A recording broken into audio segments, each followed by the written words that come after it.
दूसरी बात ये कि महाभारत के युद्ध से ही आपको कहानी में मालूम होगा कि युद्ध के पहले अर्जुन और दुर्योधन दोनों गए थे भगवान श्री कृष्ण के पास सहायता मांगने के लिए, ये मालूम है। फिर स्टोरी में ऐसा आता है कि अर्जुन भगवान श्री कृष्ण के पैरों की तरफ बैठा, दुर्योधन भगवान श्री कृष्ण के सिर की तरफ बैठा हुआ था, जबकि दुर्योधन पहले आया था, उसके बाद भी वो सिर की तरफ बैठा। भगवान श्री कृष्ण तब सो रहे थे, अर्जुन पैरों की तरफ बैठा। जब भगवान श्री कृष्ण की नींद खुली तो सबसे पहले उनकी दृष्टि पड़ी अर्जुन पर। उन्होंने अर्जुन से कहा कि कैसे आए हो, क्या चाहते हो। तो तब तक दुर्योधन को लगा कि मामला गड़बड़ हो रहा है, ये पहले अगर अर्जुन को दे देंगे तो सारी समस्या हो जाएगी। तो दुर्योधन तुरंत बीच में ही बोलने लगा कि वो पहले नहीं आया, पहले मैं आया हूँ, और पहले वो नहीं मांगेगा, पहले मैं मांगूंगा। भगवान श्री कृष्ण ने कहा कि ठीक बात है, हो सकता है तुम पहले आए हुए हो, लेकिन मेरी दृष्टि पहले अर्जुन पर पड़ी है, इसलिए मैं पहले अर्जुन को मांगने का अधिकार देता हूँ। और साथ ही साथ अर्जुन आयु में तुमसे छोटा भी है, तो छोटा भाई है, मांग लेने तो उसको पहले। दुर्योधन तो पूरा टेंशन में आ गया, दुर्योधन का बीपी बढ़ गया कि अब ये अर्जुन पता नहीं क्या मांग लेगा। लेकिन तभी भगवान ने एक शर्त रख दी। भगवान ने कहा कि एक तरफ मैं रहूँगा अकेला और निहत्था, मैं हथियार नहीं उठाऊँगा, दूसरी तरफ मेरी पूरी सेना होगी हथियारों समेत, जिसको चुनना हो आप चुन लो। अब इसमें एक ट्विस्ट है, ये प्रश्न मैं आपसे पूछता हूँ कि अगर अर्जुन की जगह आप होते तो किसको चुनते? क्यों, ऐसा क्यों भाई? अच्छा चलिए इसको थोड़ा सा आधुनिक रूप देखते हैं, आधुनिक रूप दे के बात करते हैं कि एक तरफ अमेरिका के प्रेसिडेंट हैं और दूसरी तरफ पूरी अमेरिका की सेना है न्यूक्लियर पावर के साथ, किसको चुनेंगे? किसको चुनेंगे? प्रेसिडेंट को।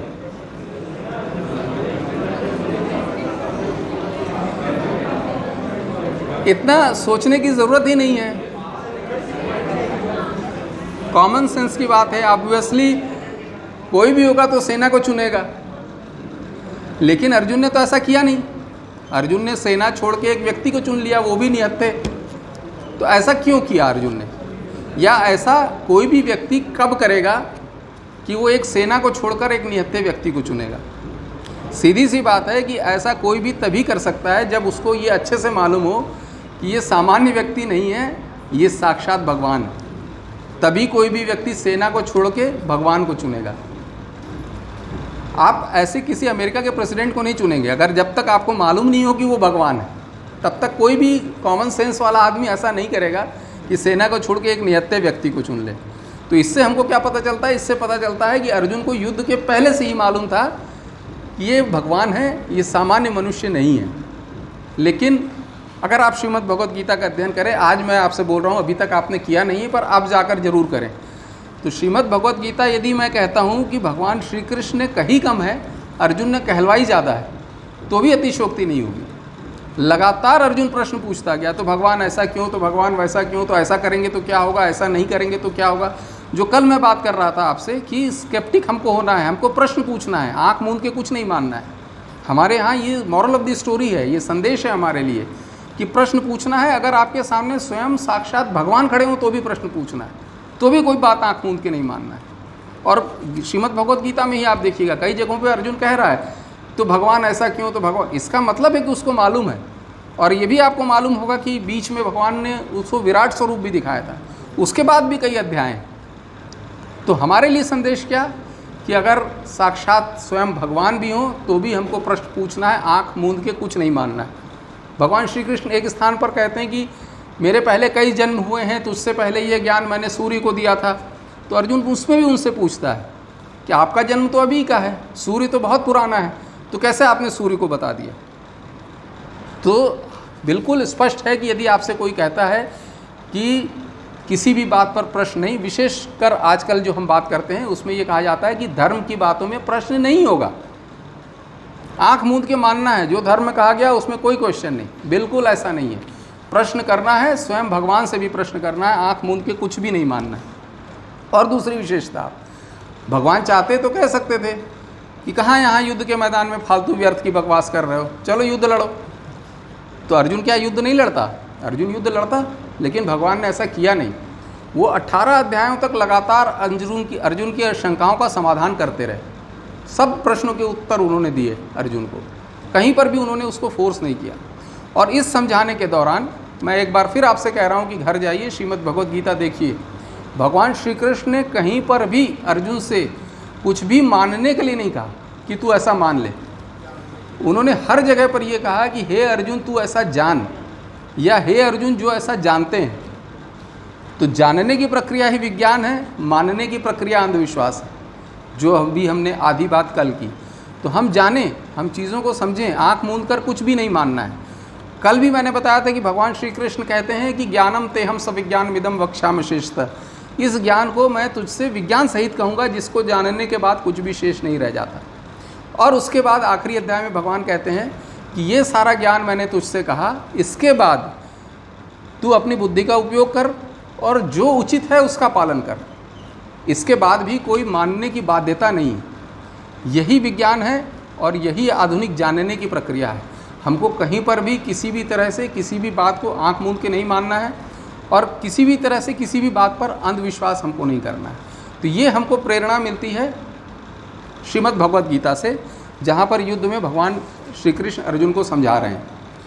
अब इसमें एक बात और आती है कि यदि हम बात करते हैं धर्म की, तो जैसे अधिकतर जगहों पे ये बात आती है कि धर्म का नाम लेते ही एक जो छवि बनती है वो सांप्रदायिकता, आतंकवाद, कर्मकांड, रूढ़िवादिताएँ, जादू टोना, तंत्र मंत्र, ऐसी छवि बन जाती है और इसके कारण हम धर्म की बातों से दूर होने लगते हैं।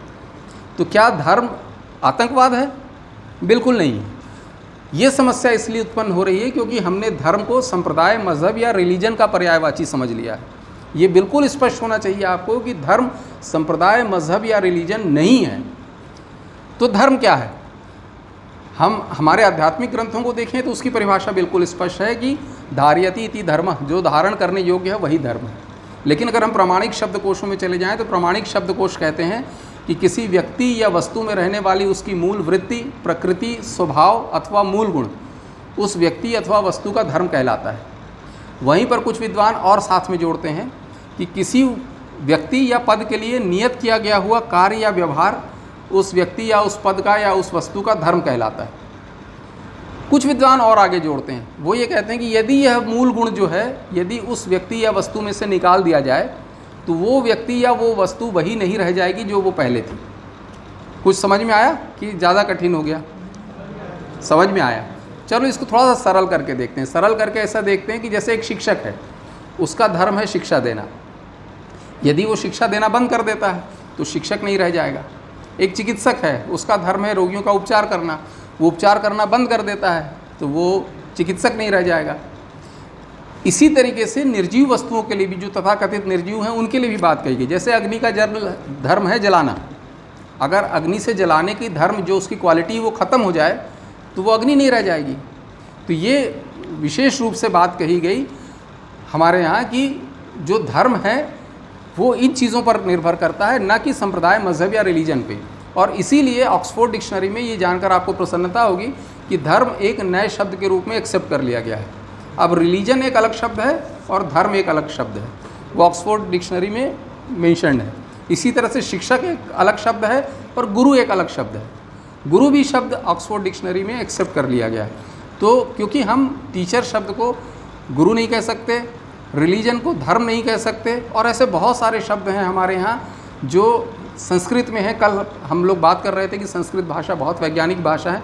उनके कोई शब्द नहीं है दुनिया की किसी भाषा में, जैसे धर्म का कोई शब्द नहीं है। और इसीलिए अगर हम प्राचीन भारतीय ज्ञान की बात करते हैं, भारतीय ज्ञान परंपरा की बात करते हैं, तो हमको संस्कृत और हिंदी का प्रयोग करना ही पड़ेगा। क्योंकि ऐसे बहुत सारे शब्द हैं जिनके कोई अंग्रेजी शब्द नहीं है। जैसे माया का कोई अंग्रेजी शब्द नहीं है, चेतना का कोई अंग्रेजी शब्द नहीं, मन का कोई अंग्रेजी शब्द नहीं है, बुद्धि का कोई इंग्लिश वर्ड नहीं है, धर्म का नहीं है, गुरु का नहीं है। ऐसे बहुत सारे शब्द हैं जिनके कोई इंग्लिश वर्ड्स नहीं हैं। तो आपको हिंदी या संस्कृत का ही प्रयोग करना पड़ेगा। और नहीं तो वैसे ही होगा जैसा लोग कहते हैं कि आप इंडियन खीर को यदि विदेशी फोर्क से खाने की कोशिश करें तो क्या होगा? कितनी भी कोशिश कर लीजिए, कुछ ना कुछ तो छूटेगा ही। तो हम कभी भी इंग्लिश से हमारे टेक्स्ट को एक्सप्लेन नहीं कर सकते, हमको अपनी भाषा उसमें प्रयोग करनी ही पड़ेगी।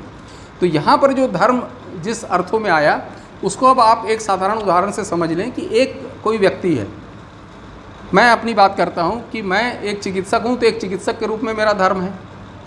मैं इस देश का नागरिक हूँ, उस देश के नागरिक के रूप में भी मेरा एक धर्म है। मैं अपने पिता का पुत्र हूँ, तो एक पुत्र के रूप में मेरा एक धर्म है। मैं अपने पुत्र का पिता हूँ, तो एक पिता के रूप में भी मेरा धर्म है। तो कहने का तात्पर्य क्या हुआ कि हर देश काल परिस्थिति के अनुसार हमारे धर्म भी भिन्न भिन्न हो सकते हैं।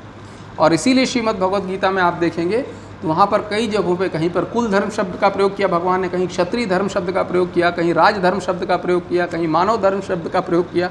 ये शब्द अलग अलग क्यों प्रयोग हो रहे हैं? ये शब्द अलग अलग इसीलिए प्रयोग हो रहे हैं क्योंकि हमारे अलग अलग परिस्थितियों में अलग अलग धर्म भी हो जाते हैं। कल का जो विषय था जिसमें हमने राजा हरिश्चंद्र की कथा की बात की, तो उसमें एक जिज्ञासा ये भी उठी थी कि राजा हरिश्चंद्र ने क्यों नहीं उसको अंतिम संस्कार करने दिया, आखिर वो भी तो उनका पुत्र था।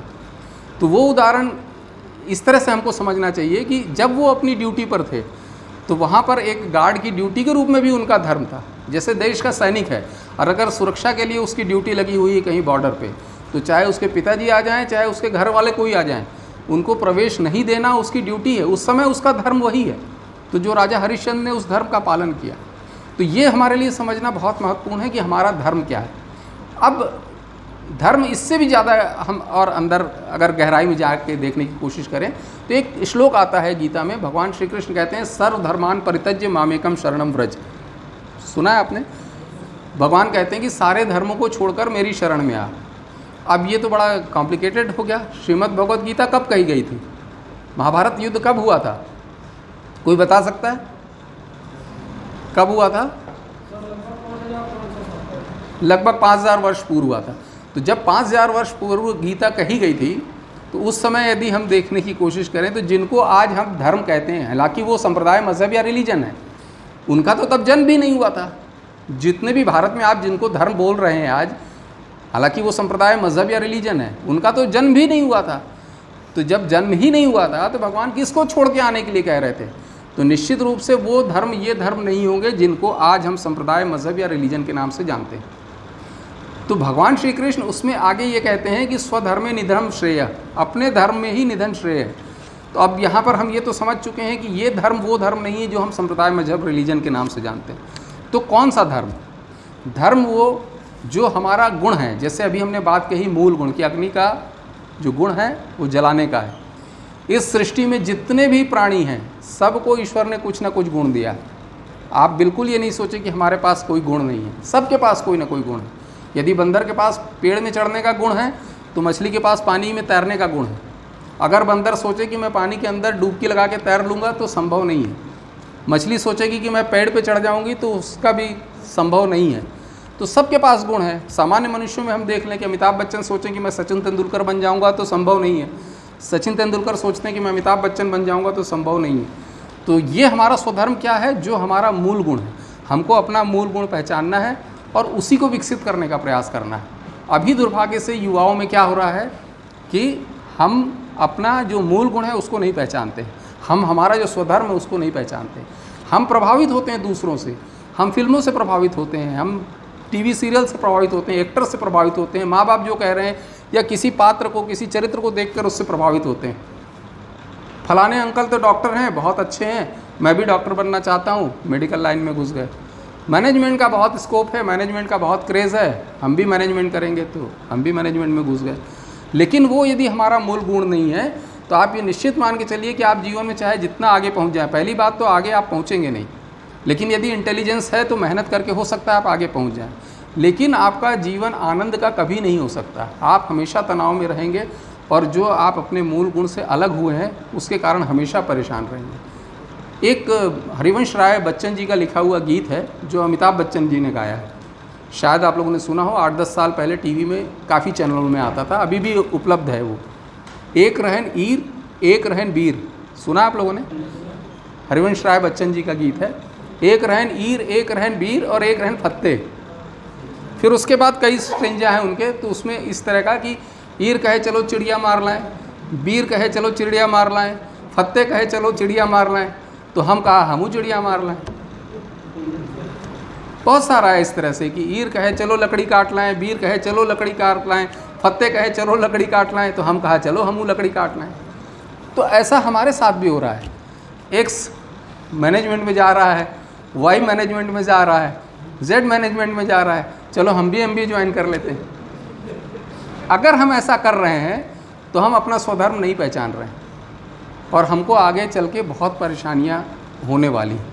तो हमको अपना स्वधर्म पहचानना है और इसीलिए भगवान श्री कृष्ण कह रहे हैं कि स्वधर्मे निधनम श्रेय। मतलब अगर आप अपने पसंद के कार्य में हैं तो आपके पास बहुत ज़्यादा पद, बहुत पैसा, बहुत शोहरत, दौलत नहीं भी होगी तो भी अपना जीवन आनंद से आप जिएंगे।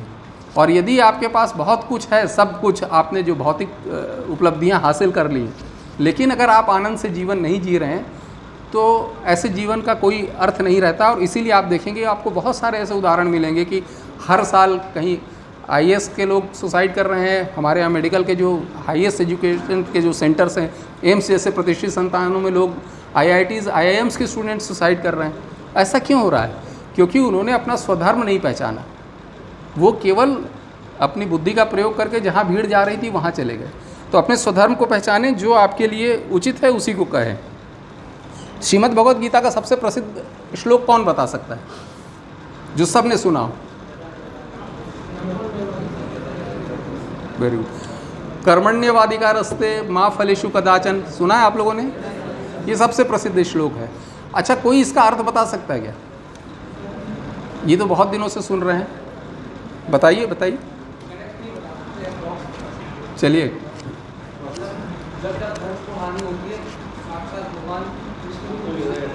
नहीं, आप दूसरे श्लोक का बता रहे हैं। कर्मण्यवाधिकारस्ते माँ फलेषु कदाचन।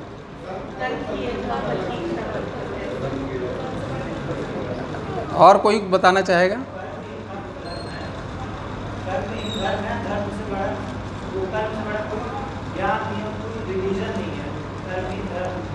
चलिए ठीक, बैठ। और कोई? Action is the duty. देखिए, अभी कई अर्थ आ गए हमारे सामने। एक अर्थ आया कि एक्शन इज द ड्यूटी, एक अर्थ आया कि कर्म ही धर्म है, आपने ऐसा बोला।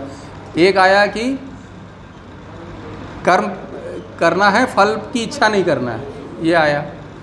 अब अगर इस श्लोक को, मैं जो कल से बार बार ये बात कह रहा हूँ कि संस्कृत सीखना बहुत ज़रूरी है। संस्कृत सीखना इसलिए ज़रूरी है कि ये जो अभी हमने श्लोक पढ़ा, क्या इसमें कहीं इच्छा शब्द आया? क्या इसमें कहीं चिंता शब्द आया? क्या इसमें कहीं ड्यूटी या कर्तव्य जैसा कोई शब्द आया? नहीं आया। लेकिन हम इस तरह के अर्थ निकाल रहे हैं। इसका सीधा अर्थ है, बहुत सामान्य अर्थ है।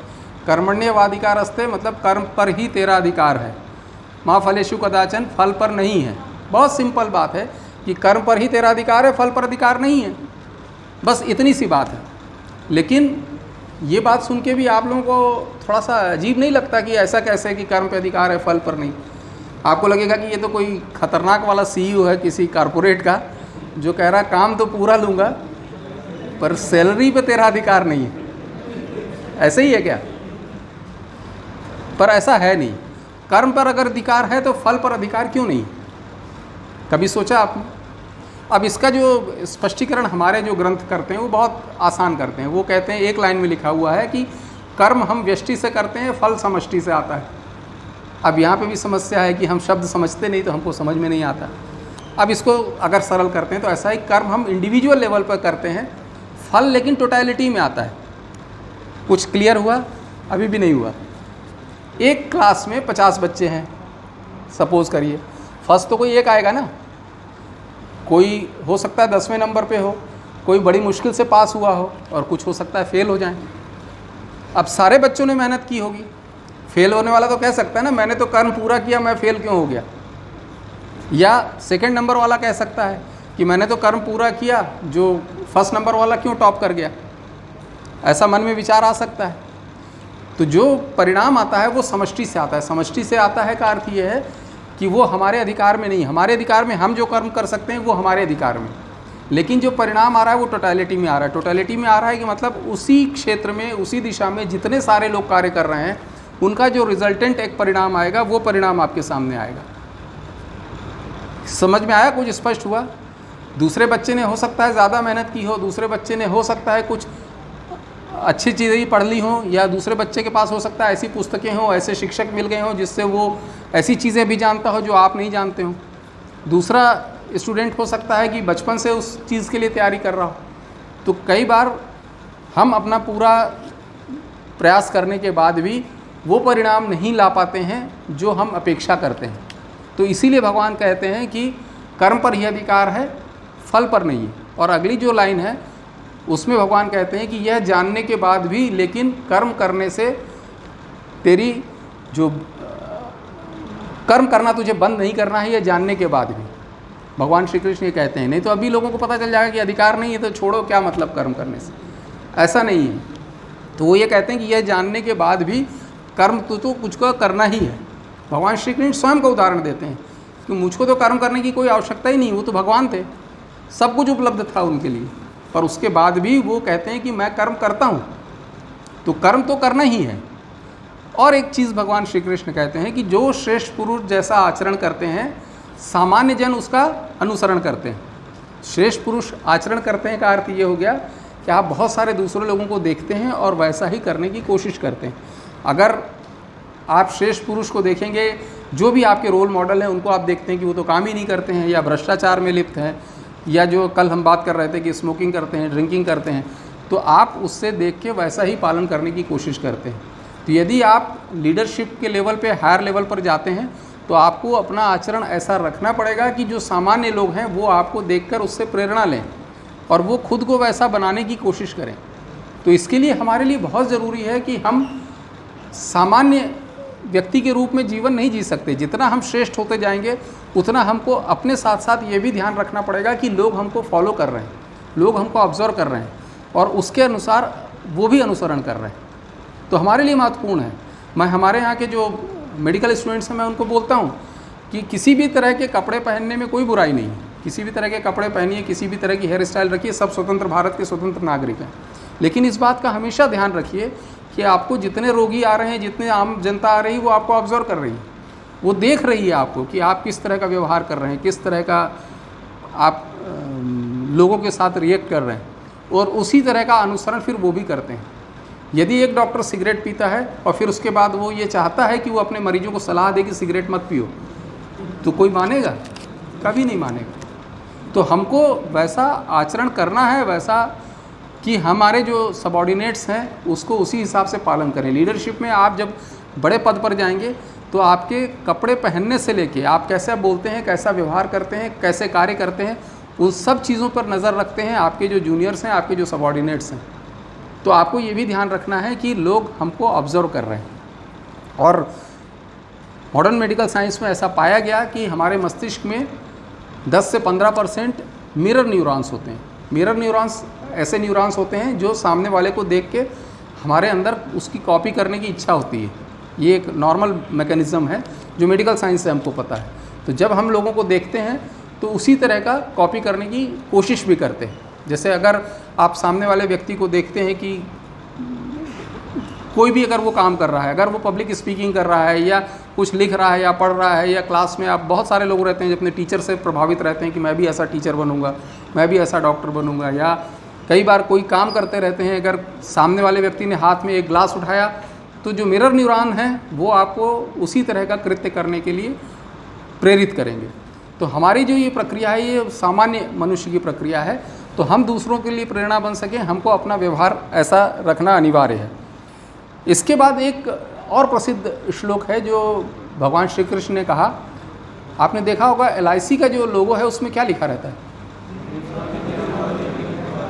क्या लिखा रहता है? योग क्षेमम वहाम्यहम। योग क्षेमम वहाम्यम का क्या अर्थ है? योग क्षेमम वहाम्यम का बहुत साधारण अर्थ है। योग का अर्थ होता है कि जो अप्राप्य है उसको प्राप्त करना, वो योग कहलाता है। और फिर वहाम्यहम का मतलब है कि भगवान श्री कृष्ण कहते हैं कि उस प्राप्ति को मैं स्थिर रखता हूँ, मैं वहन करता हूँ। अब एक स्टोरी है जिसका कोई अभी हमको सोर्स नहीं मालूम है कि कहाँ से ये ली गई है, लेकिन एक उदाहरण दिया जाता है। चूँकि हमारे लिए समझने की बात है इसलिए मैं यहाँ पे बता रहा हूँ कि जब स्वयंवर के लिए गए थे अर्जुन, तो मछली की आँख में तीर मारना था। तो वहाँ पर ये बात आई कि मछली की आँख में तीर मारना है, तो इस तरह की चर्चा हो रही थी कि पैर स्थिर रखना और बिल्कुल एक आँख बंद करके बिल्कुल निशाना साधना, सांस रोक लेना, उस समय हाथ बिल्कुल नहीं हिलना चाहिए, तभी मछली की आँख में तीर लग सकता है। इस तरह की प्रेरणा अर्जुन को दी जा रही थी। तो अर्जुन ने कहा कि ये तो सब मेरे काम करने वाले कार्य हैं, ये तो मैं करता ही हूँ, भगवान इसमें क्या करेंगे, श्री कृष्ण इसमें क्या करेंगे, ये तो सब मेरा ही है, मैं कर ही लूँगा। तो ऐसा कहा जाता है कि तब कहा गया कि जो आपके हाथ में नहीं है वो भगवान करेंगे। अब जो हमारे हाथ में नहीं है का क्या क्या अर्थ हुआ? तो भगवान ने कहा कि अगर आप कल्पना करिए कि जैसे अगर अर्जुन जब तीर चला रहा था तो नीचे पानी में प्रतिबिंब देख के वो तीर मारना था मछली का। यदि बहुत तेज़ हवा चल रही होती और पानी हिल रहा होता तो क्या अर्जुन तीर लगा पाता? नहीं लगा पाता। या किसी भी वजह से जो उपकरण है जो मछली को घुमा रहा है वो ख़राब हो जाता, या उसकी स्पीड में कोई परिवर्तन आ जाता है। जैसे आमतौर पे एक अनुमान लगा के वो तीर चलाते हैं कि इतनी देर में मछली यहाँ आ जाएगी, उसी समय उसकी स्पीड धीमी हो जाती तो भी तीर चूक जाता। ये जो बातें हैं ये अर्जुन के हाथ में नहीं थी। तो भगवान कहते हैं कि योग क्षेमम वहाम्यहम, कि वो मैं वहन करता हूँ। मैं एक उदाहरण हमारे यहाँ के प्रसिद्ध एक जो कार्डियक सर्जन हुए डॉक्टर क्रिश्चियन बर्नार्ड, उनके जीवनी से बताने की कोशिश करता हूँ। डॉक्टर क्रिश्चियन बर्नार्ड का नाम सुना आप लोगों ने?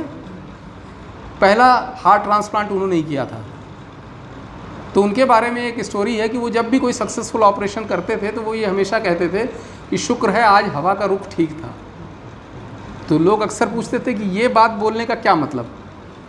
तो एक दिन उन्होंने पत्रकारों को बताया कि वो एक सामान्य घर से, बल्कि एक गरीब घर में पैदा हुए थे। तो बचपन में जहाँ रहते थे वो एक पतली गली थी, उसमें दोनों तरफ मकान बने हुए थे और उस मकान गली के एंड पे एक पेड़ था। उस पेड़ से मोहल्ले वालों को बड़ी परेशानी होती थी, तो वो चाह रहे थे कि किसी तरह से पेड़ कट जाए, लेकिन कोई भी लकड़हारा उस पेड़ को काटने के लिए तैयार नहीं होता था, क्योंकि उनको लगता था कि घर पे गिर जाएगा तो घरों का नुकसान हो जाएगा। एक दिन एक बूढ़ा लकड़हारा आया, उसने सारे कैलकुलेशन किए, उसने कहा मैं काट दूंगा। तो लोगों ने डरते डरते उन्होंने कहा कि बहुत बड़े बड़े लोग आए, युवा लोग आए, उन्होंने मना कर दिया, तुम कह रहे हो काट दूंगा। बोले मैं काट दूंगा, कोई दिक्कत नहीं। उसने एक चौक से गली में बीच में लाइन खींची और अपनी लकड़ी और कुल्हाड़ी लेकर काटने में जुट गया। शाम तक में वो पेड़ उसी लाइन के ऊपर गिरा हुआ था, बिना किसी भी एक भी घर को नुकसान पहुंचाए। सब लोगों ने बड़ी तारीफ़ की उसकी। क्रिश्चियन बर्नार्ड कहते हैं कि मैं तब बहुत छोटा था, मुझको बात समझ में आ नहीं रही थी। लोगों ने बड़ी तारीफ़ की कि ये तो आपने कमाल कर दिया, इतना एक्यूरेट तो कोई काट नहीं सकता था, उसी लाइन पर बिल्कुल पेड़ गिरा। उस वृद्ध लकड़हारे ने ये कहा कि शुक्र है आज हवा का रुख ठीक था। तो बोला कि मेरे समझ में बात आई नहीं कि ये कहने का क्या तात्पर्य है। तो उन्होंने उससे पूछा, और लोगों ने भी पूछा कि ये आप क्यों कह रहे हैं। बोले अगर थोड़ी सी भी हवा तेज़ चल रही होती तो ये पेड़ इधर उधर कहीं भी गिर सकता था, तो आज सब कुछ ठीक था, इसलिए ये उसी लाइन पर पेड़ गिरा। क्रिश्चियन बर्नार्ड कहे तब भी मैं बहुत छोटा था तो मुझको बात समझ में आई नहीं। फिर बोले मैं बड़ा हो गया, कार्डियक सर्जन बन गया, एक बहुत कॉम्प्लिकेटेड और बहुत बड़ा ऑपरेशन किया उन्होंने, जो बहुत सक्सेसफुल ऑपरेशन रहा। इंटरनेशनल न्यूज़ बनी, सारी जगहों पर खबर फैल गई, उनकी बड़ी तारीफ़ हुई। रात को उसके ऑनर में उनके लिए एक पार्टी रखी गई, और उस पार्टी में जब वो गए तो हॉस्पिटल से फ़ोन आया कि वो मरीज़ तो मर गया। उनको बड़ा आश्चर्य हुआ कि ऐसा कैसे, बिल्कुल इतना शानदार ऑपरेशन हुआ, कोई किसी तरह की कोई उसमें कॉम्प्लिकेशंस नहीं थे, कोई नुकसान नहीं था, सब कुछ सही था, तो ऐसा कैसे हो गया। वो तुरंत अस्पताल पहुँचे। पश्चिमी देशों में एक चीज़ अच्छी है कि जब बिना किसी कारण से कोई मृत्यु होती है तो उसका पोस्टमार्टम अवश्य होता है। उसका पोस्टमार्टम किया गया, तब उसमें जांच में ये पता चला कि उसके पैर में, अंगूठे में कोई चोट लगी हुई थी, वहाँ कोई इन्फेक्शन था, वहाँ से कोई क्लॉट निकला और वो सारी खून की नसों से होते हुए उसके ब्रेन की किसी नस में जाके अटक गया, उससे उसकी मृत्यु हो गई। तो क्रिश्चियन बर्नार्ड कहते हैं कि उस दिन मुझको समझ में आया कि हवा का रुख का क्या अर्थ होता है, और उसी दिन उनका कहना है कि मुझको ये भी समझ में आया कि फल पर हमारा अधिकार क्यों नहीं, कर्म पर अधिकार है। कर्म हमने पूरा किया, जो बेस्ट था वो किया, लेकिन जो फल आ रहा है वो टोटलिटी में आ रहा है, जिसमें बहुत सारे ऐसे फैक्टर्स काम कर रहे हैं जो हमारे नियंत्रण में नहीं है। तो ये हम अगर समझ के रखेंगे तो हमारे लिए बहुत समस्या नहीं होगी। और बहुत सारे सामान्य भी बातें हैं जिनके बारे में आगे कभी हम लोग बात करेंगे, जैसे जीवनचर्या, जीवन शैली के बारे में भगवान ने कहा युक्त आहार विहार हमको करना है, जो हमारे जीवन के लिए उपयुक्त आहार विहार है वो हमको करना है। एक और बड़ा प्रसिद्ध है, जो संस्कृत के श्लोक नहीं जानने के कारण हमारे सामने समस्या आती है, भगवान श्री कृष्ण ने कहा अर्जुन से कि जो गुण बताए उन्होंने, निर्मम होना चाहिए, निरंकारी होना चाहिए, निर्मोही होना चाहिए। तो निर्मम होना चाहिए क्या हमको? कैसा ये शिक्षा दी जा रही कि निर्मम हो जाओ? भगवान स्वयं कह रहे हैं कि निर्मम होने के लिए, और भगवान के जो गुण हैं वो भी हैं कि वो निर्मम थे। निर्मम का क्या अर्थ? क्रूर।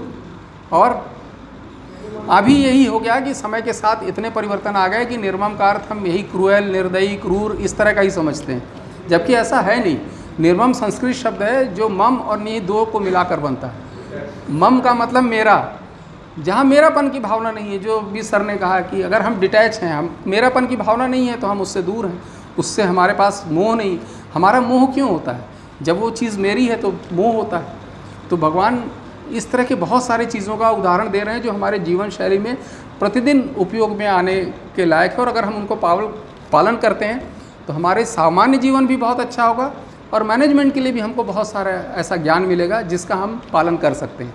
भगवान श्री कृष्ण का एक साधारण अंतिम जो उदाहरण है वो मैं बताने की कोशिश करता हूँ, और उसके बाद अपनी बात समाप्त करूँगा। भगवान श्री कृष्ण ने अर्जुन का रथ हाँका था, जो अभी हम कहानी से सुन चुके हैं, मालूम है ना। भगवान श्री कृष्ण उस समय क्या थे? भगवान श्री कृष्ण उस समय द्वारकाधीश थे, द्वारका के राजा थे, और राजा होने के बावजूद वो सारथी बनने के लिए सहर्ष तैयार हो गए। कोई अहंकार नहीं था कि मैं, अभी आपसे कोई बोले कि चलो यार हमारी गाड़ी ड्राइव कर देना वहाँ तक, तो आपको लगेगा कि मैं आपका ड्राइवर बन जाऊँगा, ऐसे कैसे? और वो भी खासकर विवाद की स्थिति में, तब तो हम जाने नहीं चाहेंगे। लेकिन वो राजा होते हुए भी, द्वारकाधीश होते हुए भी सहर्ष अर्जुन के सारथी बने। और सारथी में एक और विशेषता होती है, अगर आप शास्त्रों को पढ़ेंगे तो आपको पता चलेगा कि जब जो योद्धा होता है वो ऊपर बैठता है, सारथी नीचे बैठता है। और चूंकि योद्धा लगातार युद्ध में लड़ने में व्यस्त रहता है, तो कई बार वो इशारा सारथी को पैर के अंगूठे से करता है, पैर लगा के इशारा करता है कि इधर मोड़ना है, इधर जाना है, इधर चलना है, क्योंकि वो बोल नहीं सकता। तो आप कल्पना कर सकते हैं कि उसके बाद भी भगवान श्री कृष्ण सहर्ष अर्जुन के सारथी बने। तो महत्वपूर्ण हमारे लिए जो मैसेज है, जो मॉरल ऑफ द स्टोरी है कि हम कितने भी बड़े पद पर पहुंच जाएं, कितने भी बड़े अधिकारों को प्राप्त कर लें, हमें अपने अहंकार में कभी भी चूर नहीं होना चाहिए। और मैं यही आशा करता हूं कि आपको जो प्राचीन भारतीय ज्ञान से प्रेरणाएं मिली होंगी, उससे आप हम्बल बनेंगे, विनम्र बनेंगे, जीवन में बहुत आगे बढ़ेंगे, परंतु साथ ही साथ नैतिकता का भी पालन करेंगे। शुभकामनाओं के साथ धन्यवाद।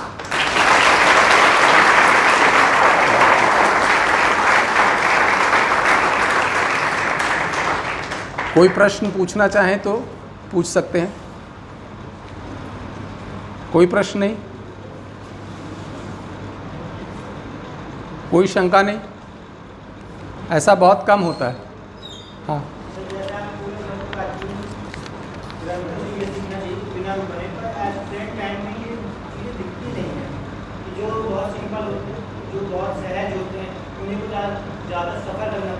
इसमें महत्वपूर्ण ये है कि हम प्रेरणा कहाँ से लेते हैं। आपने कहा कि भगवान श्री कृष्ण ने वो युद्ध रचा, बिल्कुल ऐसा नहीं है। जो भी हम कर्म के सिद्धांत की बात कर रहे हैं वो फिर ख़त्म हो जाएगी यहाँ पर। भगवान श्री कृष्ण तो यही कह रहे हैं कि जो कर्म करोगे आप वैसा ही फल आएगा। कर्म पे आपका अधिकार है और फल आता जाएगा जैसे जैसे आप कर्म करते जाएंगे उसके अनुसार। भगवान श्री कृष्ण तो कहीं बीच में आते ही नहीं हैं। भगवान श्री कृष्ण ने एक श्लोक है उसमें कहा, श्रीमद् भगवद गीता में, कि जो सारे विधान हैं वो ईश्वर ने बनाए, लेकिन उसके बाद मैं बीच में नहीं आता हूँ। जो भी फल आते हैं वो स्वाभाविक नियम के अनुसार ही प्रस्तुत होते हैं। भारत में हम ईश्वर को क्या कहते हैं? विधाता। विधाता का अर्थ क्या होता है? विधानस्य कर्ता इति विधाता, विधान बनाने वाला विधाता। मतलब ईश्वर ने नियम बनाए, अब जब वो नियम बन गए उसके अनुसार सारा जो यूनिवर्स है वो गवर्न हो रहा है, उसके अनुसार परिणाम आ रहे हैं, उसके बाद वो बीच में नहीं आता। आप इसको साधारण उदाहरण से ऐसा समझ लें कि देश का संविधान बनाया, किसी भी देश में संविधान बनते हैं, संविधान बन गया कि ऐसा करेंगे तो ये सज़ा होगी, ऐसा करेंगे तो ये इनाम होगा, लेकिन उसके बाद संविधान बनाने वाला बीच में नहीं आ रहा है। आप जो कर्म कर रहे हो उसके अनुसार आपको आगे फल मिल रहा है। तो बिल्कुल ऐसा ही है, हमारे यहाँ ईश्वर जो है वो विधाता है, उसने विधान बनाया, उसके बाद वो बीच में नहीं आ रहा है। तो पहली बात तो ये है। दूसरी बात ये कि आपने कहा कि वो किताब लिख के दे देते हैं, आपको शिष्य बनना पड़ेगा। शिष्य बनना महत्वपूर्ण है। जब आप शिष्य बनेंगे, भारत में कहा जाता है कि अगर आप शिष्य बनते हैं तो गुरु आपके दरवाजे पर आता है। गुरु दरवाजे पर आता है का अर्थ ये नहीं कि वो आके दरवाज़ा खटखटा रहा है। दरवाजे पर आता है कि जब आप सीखने के लिए तैयार हैं, जब आप शिष्य बनते हैं, जब आप प्रश्न पूछने के लिए तैयार होते हैं, तो आपको ज्ञान ईश्वर किसी न किसी माध्यम से उपलब्ध कराते ही हैं। लेकिन उसके लिए सबसे महत्वपूर्ण है कि हमें शिष्य बनना। और इसी के लिए श्रीमद् भगवत गीता में ही भगवान श्री कृष्ण कहते हैं अर्जुन से कि पहले शिष्य बनो, और शिष्य बन के जो लोग ज्ञानी हैं, जो जानकार हैं, उनके पास जाओ और विनम्रता से प्रश्न पूछो, उनके चरणों में बैठकर, उनको प्रणाम करके, उनकी सेवा करके। अधिकतर क्या होता है कि हम प्रश्न क्यों पूछते हैं? हम दो कारणों से प्रश्न पूछते हैं, आप ध्यान दीजिएगा। या तो सामने वाले की ज्ञान की परीक्षा लेने के लिए, और या अपना ज्ञान प्रदर्शित करने के लिए। बहुत कम ऐसा होता है कि हम सीखने के लिए या जानने के लिए प्रश्न पूछते हैं। क्योंकि जब हम सीखने के लिए प्रश्न पूछने की बात आती है तो पहला तो हमारे मन में ये डर आता है कि बाकी लोग जो देख रहे हैं, सोच रहे हैं, वो क्या सोचेंगे कि इसको नहीं आता, ये तो मूर्ख है, ये कैसे प्रश्न पूछ रहा है। और हम इस संकोच के कारण प्रश्न नहीं पूछते। लेकिन प्रश्न हम पूछते हैं दो कारणों से, या तो अपना ज्ञान प्रदर्शित करने के लिए, या सामने वाले की ज्ञान की परीक्षा लेने के लिए। लेकिन भगवान श्री कृष्ण कह रहे हैं कि ऐसा नहीं, पहले शिष्य बनो, ज्ञानियों के पास जाओ, उनके चरणों में बैठो। चरणों में बैठने का मतलब यहाँ पर भी सिंबॉलिक है। जैसे एनर्जी होती है जो हायर पोटेंशियल से लोअर पोटेंशियल की ओर फ्लो होती है, पानी जो है ऊपर से नीचे की ओर बहता है, तो आप जो ज्ञान है, information is also a form of energy. तो अगर ज्ञान है तो वो हायर सोर्सेज से लोअर सोर्सेज की ओर ही बहेगा। यदि मुझको कुछ सीखना है, मुझको जानना है, और मैं जिस व्यक्ति के पास जाता हूँ और मैं अहंकार में चूर हूँ, मैं बताता हूँ कि मैं तो सब जानता हूँ और उससे ऊपर बैठता हूँ, तो सामने वाला व्यक्ति क्यों बताएगा? नहीं बताएगा। आप मेरे पास आते हैं, यदि कुछ सीखना चाहते हैं, विनम्रता से पूछते हैं तो मैं बताऊंगा। आप अहंकार में चूर होकर आते हैं और अपना ज्ञान प्रदर्शित करने लगते हैं तो मैं बात नहीं करूंगा। तो पहले हम शिष्य बने। अगर हम शिष्य बनते हैं तो गुरु हमको उपलब्ध होगा ही होगा, उसकी कोई कमी नहीं होगी। स्पष्ट हुआ? ठीक, thank you, thank you very much.